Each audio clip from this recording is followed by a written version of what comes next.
வெளிநாட்டில் வாழக்கூடிய அயலக தமிழர்கள் நிறைய பேர் ஆர்வத்தோட திரைப்படம் எடுக்க நம்ம தமிழ்நாட்டுக்கு வர்றாங்க. கோடம்பாக்கத்தில் அலைஞ்சு திரிஞ்சு வர்றாங்க. பார்க்குறதே மனிதர்களை பார்க்கிறதே அபூர்வம். தப்பித்தவரை பார்த்தாலே ஏமாத்துறவங்க அதிகமாக இருக்கிற நேரத்தில் நம்மளே ஏன் நம்ம வாழக்கூடிய இடத்துலையே அங்கே உள்ள டெக்னீஷியன்ஸு விருப்பமுள்ள நண்பர்கள் சேர்ந்து ஒரு படம் பண்ணலாமே பார்த்துட்டு அதுக்கப்புறம் எல்லாம் வெளியிடுற லெவலுக்கு வெளிநாட்டிலலாம் வெளியிட்டு வரலாமே அப்படின்னு முடிவு பண்ணியிருக்காங்க. அந்த திரைப்படம் தான் கண்ணீரா. ஆமாம், இதில் என்னாச்சுன்னா ரெண்டு நண்பர்கள், ஒரு ஆண் பெண், இவர்கள் தனித்தனியாக ஏற்கனவே காதலில் இருந்தவர்கள். தனித்தனியாக ஒரு பெண்ணு இன்னொரு ஆணுடனும் இவர்கள் ஒரு சீஃப் சிஇஓவாக இருக்கக்கூடிய ஒரு கம்பெனியில் ஒரு பெண் வேலைக்கு சேர்கிறார். அந்த பெண்ணுக்கு ஏற்கனவே காதலர் இருக்கிறார். இவருக்கும் ஒரு காதலர் இன்வால்மெண்ட்டாக இருக்கக்கூடிய, கல்யாணம் பண்ணக்கூடிய அளவுக்கு குடும்பத்தினர்கள் அக்செப்ட் பண்ணக்கூடிய அளவுக்கு காதலர்கள் இருக்கிறார்கள்.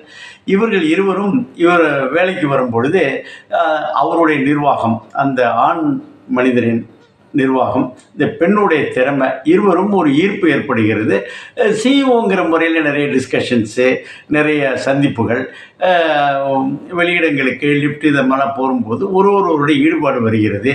அப்போ ஏற்கனவே இருக்கிற காதல், அவர்களும் சின்சியராக இருக்கிறார்கள்.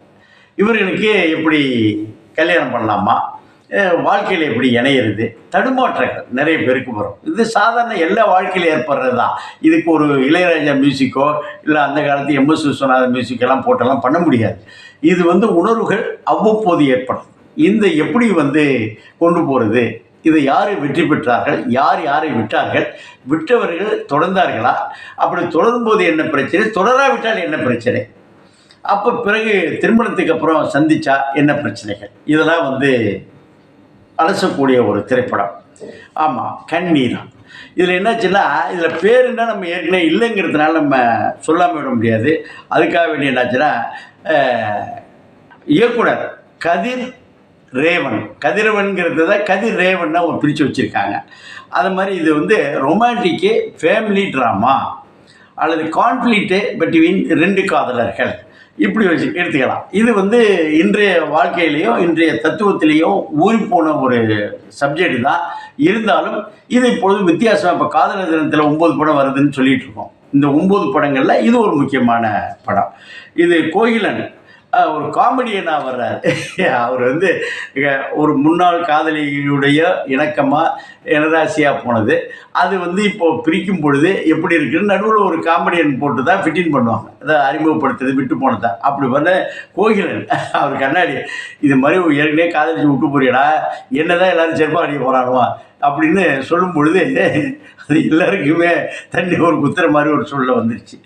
இது ஒரு நல்ல அது மாதிரி மலேசியா வாழ் தமிழர்கள் குறிப்பாக லொக்கேஷன்ஸ்லாம் இங்கே எதுவும் மெனக்கெட்டு பண்ணுவதற்கு பதில் இப்போலாம் க்ரீன் மேட்டுங்கிற மேட்டரை போட்டதுனால அங்கே உள்ள லொக்கேஷன்ஸ் எல்லாம் எப்படியெல்லாம் எக்ஸ்ப்ளாய்ட் பண்ண முடியும், அந்த சீன்ஸ் இருக்கும்போது சீனு முகத்தையே காட்டி இருக்கிறது போல் அது உள்ள லொக்கேஷன்ஸ் பியூட்டிஃபிகேஷன்ஸ்லாம் அந்த காலத்தில் பெரிய டீமே போய் தனி பிள்ளைகள்லாம் போன கம்பெனிகள்லாம் இருக்கிறது. இதனால் அங்கே உள்ள லொக்கேஷன்ஸு, ஒரு வீட்டோட அமைப்பு, வாசல், அது மாதிரி உள்ள சுற்றுப்புறம், இது எல்லாத்தையும் அணுவணுவாக ரசித்து மக்கள் கொண்டு சேர்க்க வேண்டும் அப்படிங்கிறது ரொம்ப கேரக்டர் ஒரு பக்கம் இருந்தாலும் கொண்டு சேர்க்கக்கூடிய அளவுக்கு இந்த திரைப்படத்தை நல்லா டிஓபி யக்னேஷ் அவர் செஞ்சுருக்கிறாரு. இதில் என்னாச்சுன்னா, இந்த ஒரு இதில் அந்த காதலை வெளிப்படும் பொழுது எந்தெந்த இடத்துல தடுமாற்றங்கள், அதாவது ஓகே இவரை இணைந்து விடலாம் என்று ஒரு பெண்ணாக இருக்கட்டும், இவரை போகலான்னு சொல்லும் பொழுது அவரவர்கள் தங்களுடைய ஸ்டாண்டில் கரெக்டாக இருக்கிறது தான் காதல் எப்படி முறிகிறது. ஒரு பெண்ணு அது சிஇஓட காதலி என்ன செய்கிறாருன்னா, இது மாதிரி இல்லை எனக்கு நான் படிக்கணும் அப்படின்னு, இல்லைம்மா எனக்கு வாழ்க்கையை ஒப்படைப்பது ஒருவர் இணைந்து போகிறது ஒரு வார்த்தை, ஒரு நிலைப்பாடு.